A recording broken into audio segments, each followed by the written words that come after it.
What up? It's that bitch here again. Continuing to read Queering Anarchism. A good little one right here.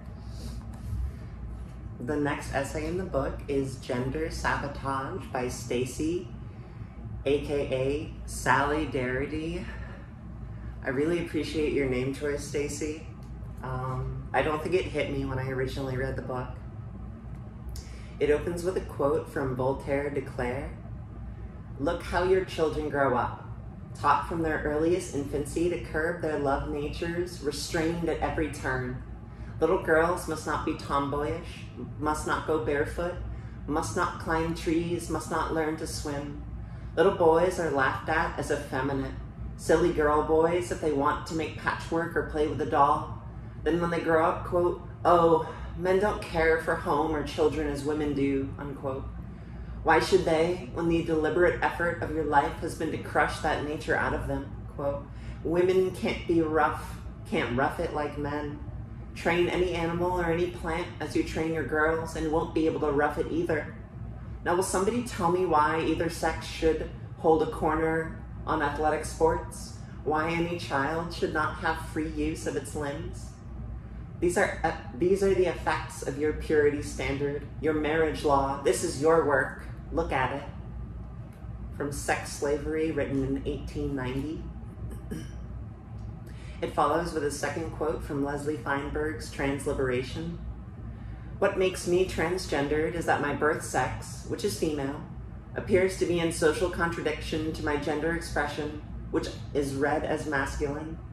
I defend my right to that social contradiction. In fact, I want to live long enough to hear people ask, quote, what made me think that was a contradiction in the first place, question mark." And the essay begins. Anarcho-feminists and anarchists in general need to have some new discussions about gender. Feminism has had an ongoing internal argument regarding minimizing or maximizing the meaning of the differences between men and women. Now we are seeing the influence on many anarchists and feminists of newer ideas about gender, as in queer theory, that question the idea of a concrete concept of woman and man, even male and female.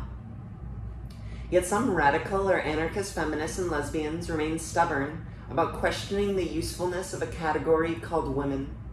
Meanwhile, identity politics have come under fire in anarchist circles, often characterizing identity-oriented projects as homogenous, as in represented only by each other's most vocal proponents, and dismissing the importance of focusing on opposition to gender, sexuality, class, or racial oppressions.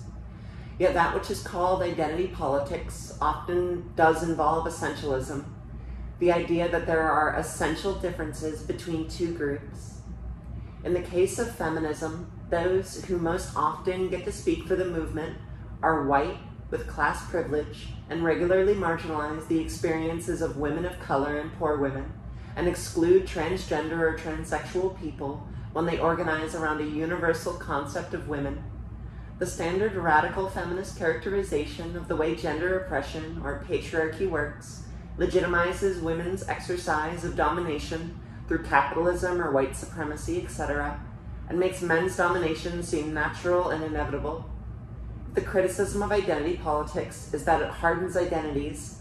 A queer theory-influenced anarcho-feminism, then, could be outside of this criticism, and indeed may share it, while still emphasizing the real effects of the group-based oppression. We've been made to believe that human subordination under the law is natural, that we need to be governed.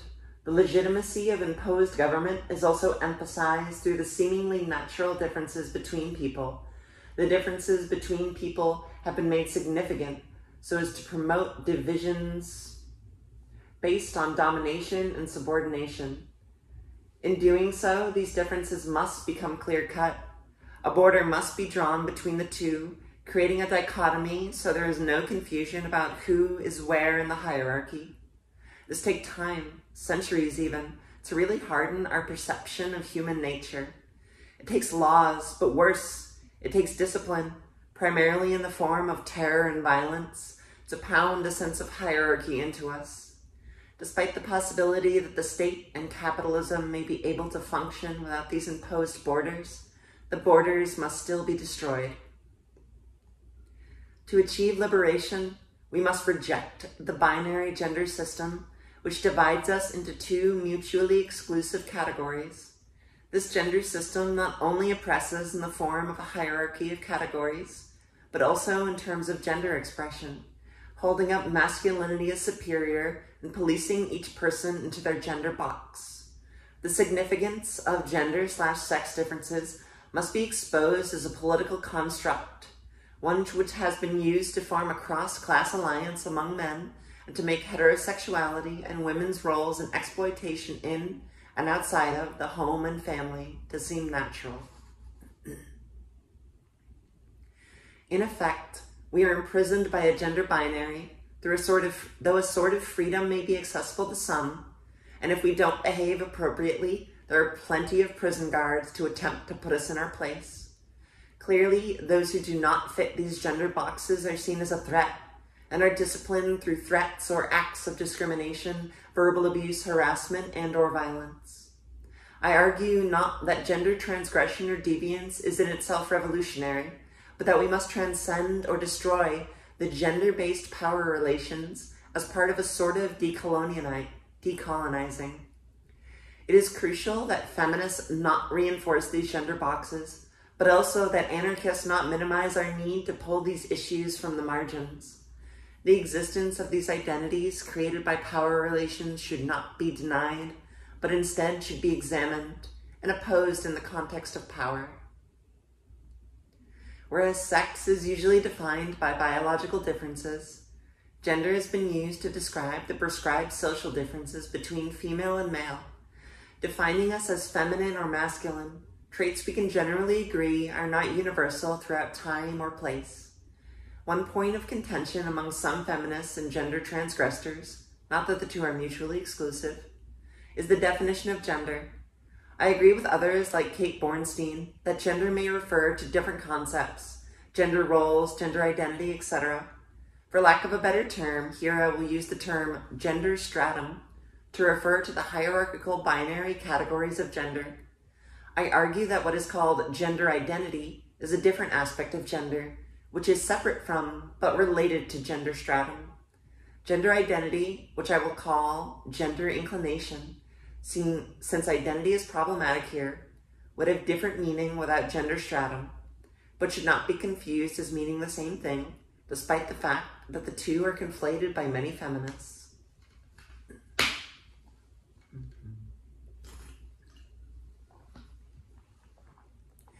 We can probably agree that gender stratum is an imposed social construct.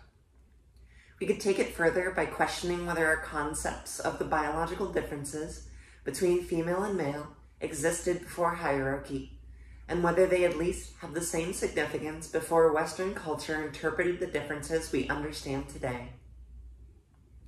The possibilities that there are really no natural differences between the sexes, that these sexes don't exist other than because of political or social reasons, can be troublesome to nearly anyone. In many ways, these ideas exist almost exclusively in the realm of academia and have little relevance to most people's everyday lives. On the other hand, throughout the time humans have existed, there have been diverse ideas about the meaning of physical differences between those with different organs associated with sex/gender. In considering the experiences of intersex people and transgender or transsexual people, it only makes sense that a gender/sex continuum should be the basis of an understanding of human nature. Different ideas about gender and sexuality in various cultures, mostly where untouched by Western civilization, show us that not only are Western dualistic ideas about gender/sex, sexuality, and accompanying hierarchy atypical and manipulated to manage the people, but also that the argument that modern capitalism accommodates transgressive gender and expressions of sexuality is beside the point. The transition to capitalism was indeed a main driving force of the conquest over different forms of gender expression and sexuality, enforcing a strict gender/sex binary. the likelihood is minimal that we could fully understand the origins of the concept of sex or the beginnings of gender hierarchy, even though this may provide answers about the origins of hierarchy itself. Whether biological characteristics once had natural meaning or not, significance has been increasingly placed on these differences. Creating these sex/gender constructs as part of a hierarchy, sex is gendered, and therefore I use the terms somewhat interchangeably, and the construction of the divisions between men and women has been an ongoing process.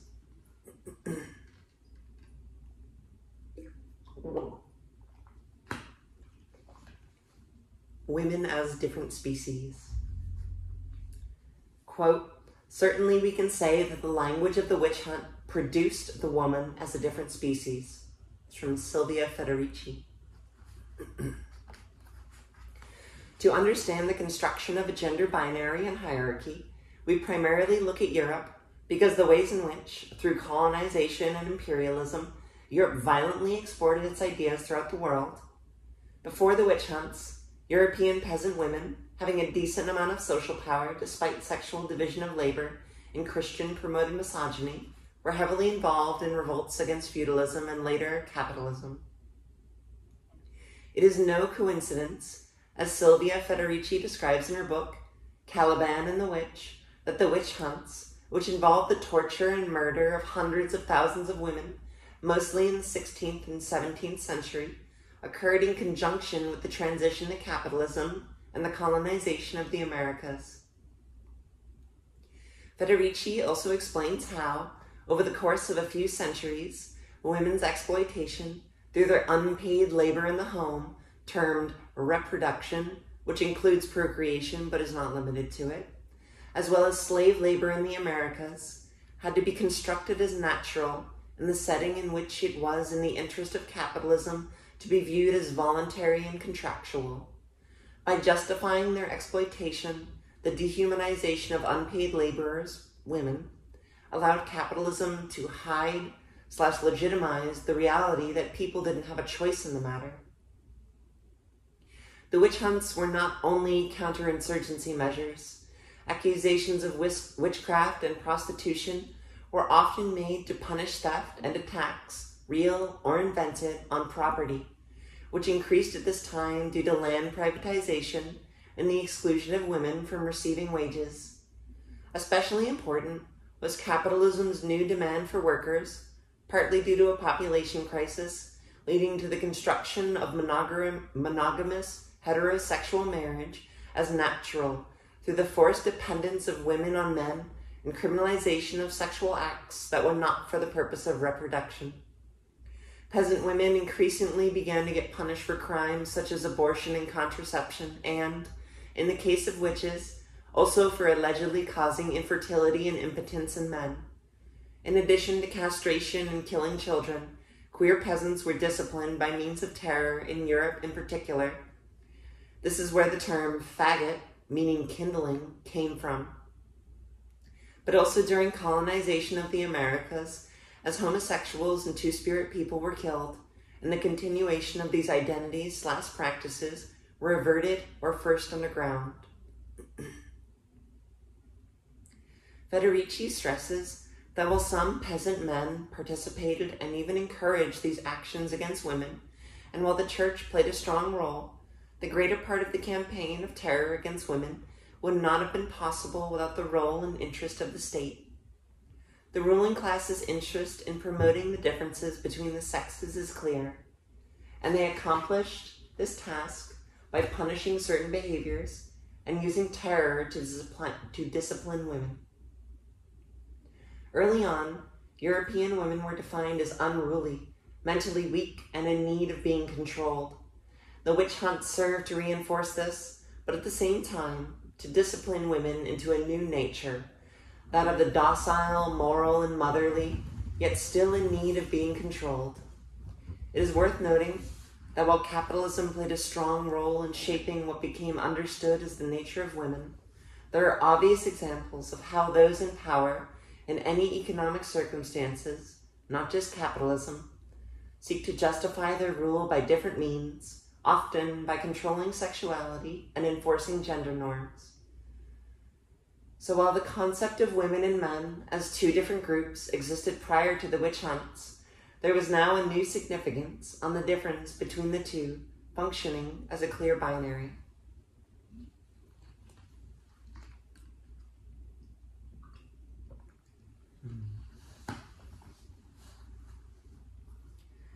The notion of inflexible divisions between humans had to be beaten into all the people as a whole, thus creating profound alienation between men and women and marginalization, if not extermination, of those who deviate from the norms. In addition, to compel the people to work under the conditions that capitalism requires involved a sort of conquest involving a new perception of the body as a machine or tool, and through the criminalization of various communal activities and non-productive sexuality. Workers' subordination and women's subordination were made to seem natural, even though there seems to be no anti-capitalist historical study of the shaping of men. This clearly was part of the witch hunts, the transition to capitalism and colonialism as well. In discussing human nature, we need to be critical of the ways that certain concepts, such as hierarchy, or a need for hierarchy, are made to seem natural. For instance, Andrea Smith wrote, quote, "Heteropatriarchy is essential for the building of U.S. empire. Patriarchy is the logic that naturalizes social hierarchy. Just as men are supposed to naturally dominate women on the basis of biology, so too should the social elites of society naturally rule everyone else through the nation-state form of governance that is constructed through domination, violence, and control," unquote. In a speech, she said, quote, "This is why, in the history of Indian genocide, the first task that colonizers took on was to integrate patriarchy into native communities. The primary tool used by colonists is sexual violence. What sexual violence does for colonialism and white supremacy is render women of color inherently rapeable, our lands inherently invadable, and our resources inherently extractable," unquote. An example of colonization of the New World being accomplished partly through the promotion of sexual divisions is the French Jesuits' interaction with natives in Canada, called the Montagnes Nascapi, with no sense of private property, authority, or male superiority, which, according to the French, had to change if they were to become reliable trade partners. The French taught Nascapi men to discipline their children and to, quote, "bring their women to order," unquote. Witch hunts occurred in parts of the Americas. Federici discusses Mexico and Peru that demonized all natives and Africans, but often focused more on the women. Colonization is an ongoing process which includes patriarchal indoctrination and sexual violence in Indian schools. Gender, stratum, and race. The sex/gender hierarchy is inseparable from race, colonization, and capitalism. For example, female slaves were treated pretty much the same as male slaves up until importing slaves was made illegal, at which time female slaves were made more often to breed and were increasingly subject to the sexual violence of white men. Aspects of femininity, defined here as culturally or socially dictated as appropriate for real women, were constructed as distinguishing marks of class and race, much like landscaped yards that demonstrate that the owners need not use their land to grow food. Women who didn't have to work were to be unnaturally weaker, delicate, dependent, lily-white, housebound, and therefore, quote, "the making of the white race involved the politicized unmaking of women to fit into white." Race is also a political and social construct. Understanding one politico-social construct can help us better understand another. Bacon's Rebellion, which was a more significant one of many rebellions in which European indentured servants and African slaves joined together, frightened the state of Virginia into passing a series of laws specifically outlining the freedoms accessible to Europeans and Christians versus Africans. In doing so, they created race. Quote, "Slavery was the most profitable form of labor in colonial Virginia, but racial slavery was the solution to the threat of servile insurrection. And the problem of how to efficiently and peacefully get the workers, slave and free, to work. Race emerged from the needs of the Virginia upper class to craft a docile and productive labor force. But as the benefits of whiteness became apparent to English laborers, they came to embrace the system by which privileges were conferred in exchange for policing slaves, unquote. While prejudices and ideas about superiority based on differences existed prior, this invention of whiteness created a new significance on physical differences that had a particular function to form a cross-class alliance among white people, which still exists today. The shaping of the categories of race and sex was part of a longer history of hierarchy. Additionally, just as the specific era of the witch hunts lasted a couple centuries, so too is the construction of race on an ongoing process.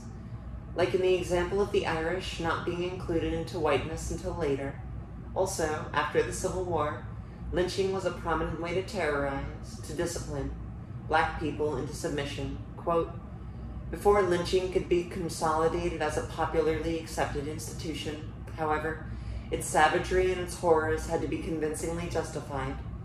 There were the circumstances which spawned the myth of the black rapist, for the rape charge turned out to be the most powerful of several attempts to justify the lynching of black people, unquote, wrote Angela Davis. She explains further in her book, Women, Race, and Class, quote, however irrational the myth may be, it was not a spontaneous aberration. On the contrary, the myth of the black rapist was a distinctly political invention, unquote. This also contributed to white women's fear of black men and to white men's fear of their property, women, becoming tarnished, and was part of the precedent set which began to criminalize people of color, leading to the high rates of people of color in U.S. prisons today. Despite there being major limitations to drawing parallels between race and gender stratum, the construction of these dichotomies allows us to see partly how hierarchy functions. Those in power divide the people on the basis of a physical difference, ignoring exceptions and gray areas, and amplify the significance of those differences through criminalization and limitations of legal and economic freedoms, as through violence justified by the alleged transgressions, while affording the favored group, men/whites, freedom from most repression.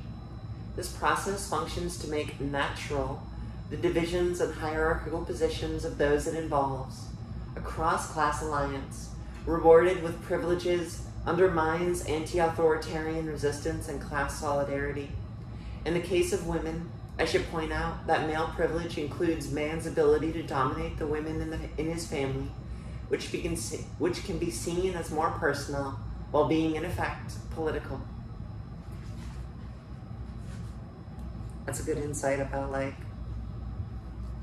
how the construction and enforcement of racism is it serves to work against anti-authoritarian movements, because it just further divides people against each other.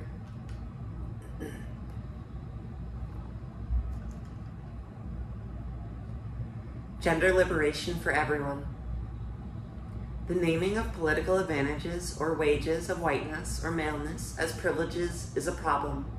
However, if the way I described hierarchy's functioning is accurate, it would not really be in the interest of the favored working class group to participate in an alliance with the rich rulers, since that means they will perpetually be ruled and exploited. This is where the promise of mostly unattainable upward mobility comes in to reinforce the alliance. We're all just embarrassed billionaires. White people have a responsibility to themselves to abolish whiteness for these reasons and to be fully human. In addition, of course, to the responsibility to end racism. Similar to the case of white people, when men participate in domination, they do themselves harm. While folks assigned male at birth who don't comfortably fit into their assigned gender box are certainly affected by gender oppression, the ones who do conform, willingly or not, would also benefit from undermining the ways gender hierarchy has been naturalized through the socialization of boys and men. They can hardly be free, and the relationships they have with others cannot be fulfilling. As long as emotions are suppressed, competitive masculinity has to be established, and inequality, if not outright abuse, must be maintained with women, and often children as well. Yet why would men choose to change if they are consistently told they are privileged, Bell Hooks asks. To change means, for one, that men would have to overcome their training to deny their emotions, implicating women as well as men in perpetuating this damage done to males through parenting. Hooks wrote, quote, "Homophobia underlies the fear that allowing boys to feel will turn them gay," unquote. Whereas feminism tends to apply a fight by and for women, it is then also in the interest of men to oppose gender oppression and homophobia/heteronormativity, rather than perpetuate it. It also means that feminism, for lack of a better word, must also address the situation of men.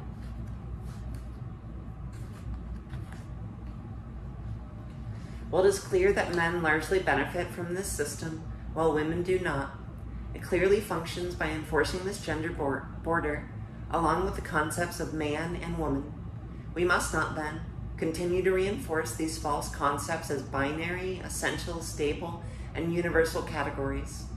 Clearly, even though viewing women as a socially constructed gender/sex within a hierarchy is useful, caution must be taken to avoid a sort of essentialism or sort of universal experience of this oppressed group. Some feminists who see sex/gender as a hierarchical social construct do not accept any other definition of gender, which leads to major disagreements over gender identity.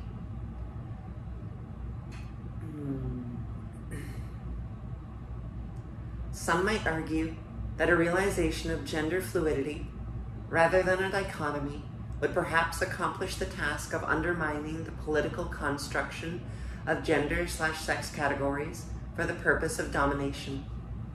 This deserves further examination. If we argue, as some have, that hierarchical binaries like man and woman, white and black are created to naturalize hierarchy, this implies that a hierarchy existed prior. Therefore, while it may have been less acceptable to people, this hierarchy existed nonetheless, so the task is surely not to simply abolish the binary/constructs. Yet again, there is only so much we can know about the origins of the concept of man and woman, aside from the ways in which they have been more recently made to be more significant. In this argument for rejecting the binary gender system, it should not be understood to mean that no one should identify as man or woman, much less that we should vaguely smash gender or implement some utopian androgyny. A truly liberatory position on gender/sex requires self-determination of gender identity/inclination, including bodily alterations, and freedom from coercive gender assignment. Everyone's experiences and sense of identity should be incorporated into an idea of what gender means. One's inclination for femininity in people assigned male or female at birth, for example, should not be dismissed or devalued by others who don't relate to it.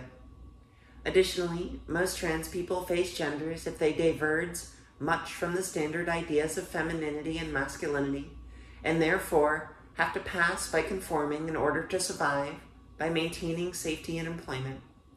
Despite critical awareness by many about gender, hierarchy, and heterosexism, what up, it's me.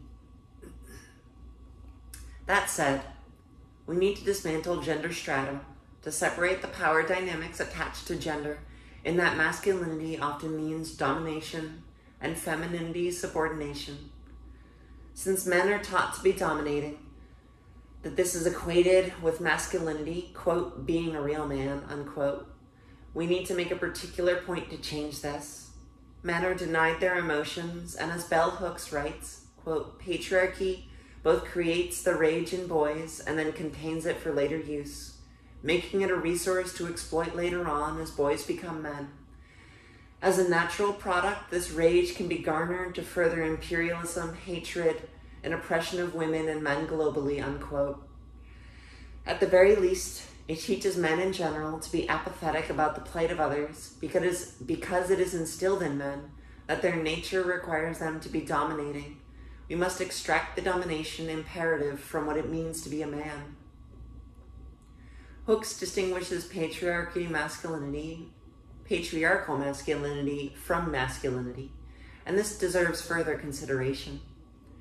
Without the naturalization of man/woman dichotomy, masculinity and femininity, as in gender inclination, and all their various meanings, are either exposed as social only and or as more about individual tendencies of personality and affinity.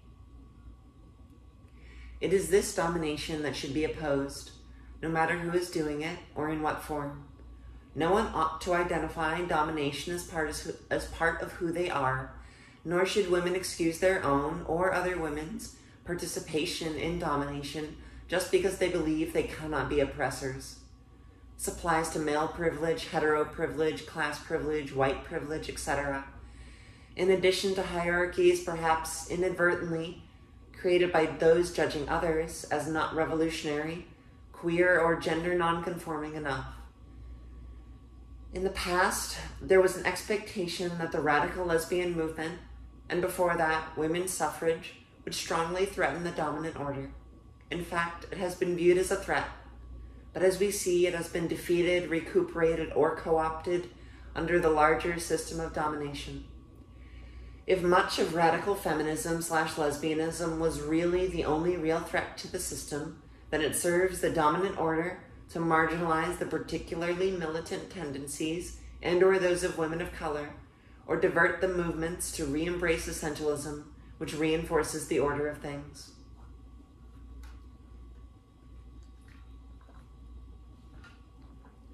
Some radical feminists were certainly onto something.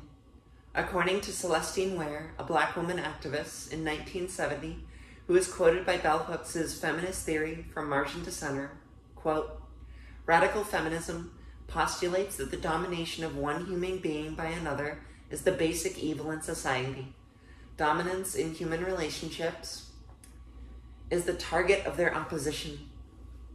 Hooks comments, as feminist movements progressed, critiques of the notion of power as domination and control was submerged as bourgeois activists began to focus on women overcoming their fear of power, the implication being that if they wanted social equality with men, they would need to participate equally in exercising domination and control over others, unquote. Attributing violence and abuse to the nature of necessary political positions of men gives women the opportunity to participate in domination while insisting that they can do so in a more ethical way, or that they are by definition incapable of participating in domination.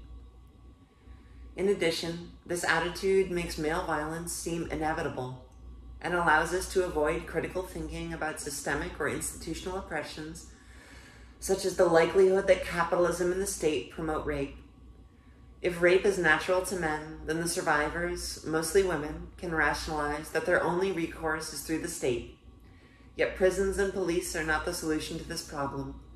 In addition, acknowledging that being a woman, queer, or transgressing gender boxes and or having feminist or anarchist politics does not make one necessarily incapable of being a perpetrator of abuse and sexual assault. We must see this as a larger project of addressing issues of consent. Additionally, uniting around the freedom to choose what will be done or not done to or with our bodies ties together many people's struggles. As far as identity politics go, there must be some focus on identity in the sense that there are very real effects of these unreal constructs. Yet the point is to understand the gender and race divisions, not only to end gender and race oppression, but to end domination totally, to undermine these cross-class alliances created in the process of power seeking to naturalize itself, its law, and its divisions.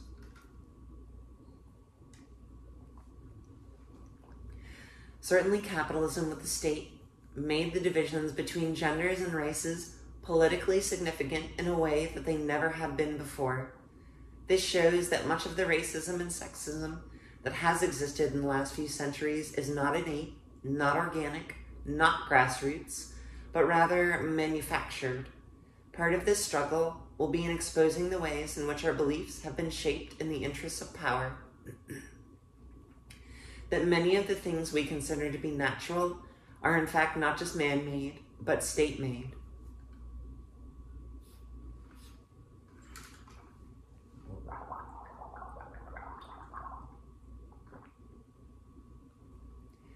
Illuminating the ways that our oppression is not natural can be done partly through the actual demonstrations and experiences of gender fluidity and queerness, sometimes referred to with other concepts as queer. Quote, queer is an identity that problematizes the manageable limits of identity. Queer is a territory of tension, defined against the dominant narrative of white hetero-monogamous patriarchy, but also by an affinity with all who are marginalized, otherized, and oppressed, unquote. In the sense that queer is unstable and destabilizing, it has much potential. Clearly, the refusal to participate in privileging political relations would not be co-opted. We know that, quote, LGBTQ, unquote, is co-opted just as feminism is, and therefore, the potential lies in the ways in which queer is not co-optable. Where identity politics seeks inclusion for its respective group, it chooses participation and domination and reinforces binaries. Would a rejection of inclusion and participation be the antithesis of identity politics, even if it were a politics that focuses on specific group-based oppression?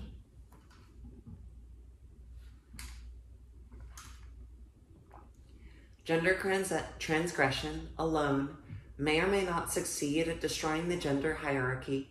If it does, it is because it is able to destroy the binary meaningless. Yet few are so optimistic about this possibility, since it would probably require a lot of participation and clear intent because of this co-optability of transgressions of gender and sexuality by the power structure. However, I argue that binary gender and compulsory heterosexuality have to be destroyed because they regulate us all into our gender and sexuality boxes. Limiting our ability to be liberated and to participate in resistance, it is necessary to come up with new ways of resisting gender oppression / patriarchy without reinforcing the idea that a woman is a useful category to organize around. Finally, the exposure of gender / sex as a social construct on which a binary hierarchy was naturalized and functions through cross-class / race alliances may activate a clearer general understanding of how this occurs, thereby allowing white women, for example, to better see how whiteness functions similarly, crumbling multiple constructs at once, imagining new possibilities for gender, race, and power / economic relations is necessary for liberation.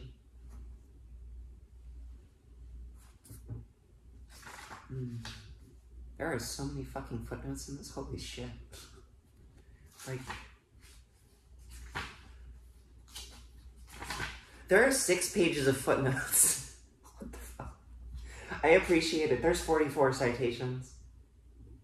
Oh, it actually references towards the queerest insurrection. I read that one in like the first video, I think.